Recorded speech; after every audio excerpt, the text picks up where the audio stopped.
Hola, it's your VA Ate in Spain. And for this question, it's actually not that simple. So, ang tanong dito is, pwede daw ba magkaroon ng side job while on the Spain Digital Nomad Visa pagkarating dito sa Spain? So, ngayon, ang magiging answer kasi dyan is yes, but with caveats. So, pwede ka magkaroon ng income coming from Spain, but yung pinaka like max cap or maximum niya is 20%. So let's say in total you're making 3,000 euros, kailangan 600 euros lang yung galing sa Spain.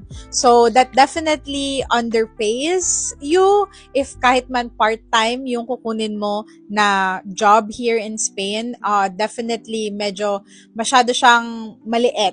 Pero of course, if you're earning a lot more, then of course medyo mas mataas yung pwede mong kunin na side job or part-time here in Spain. But definitely, tanong nyo pa rin sa gestor nyo or sa tax accountant nyo kung paano yung magiging consolidation of your incomes because you don't wanna be in the middle of all of it, malapit ka na magkaroon ng citizenship, and then, may extinguish yung visa mo because you are not following yung certain rules na sinet place for this visa. So, ayun lang. I hope that helps, and thank you so much for watching. Ciao!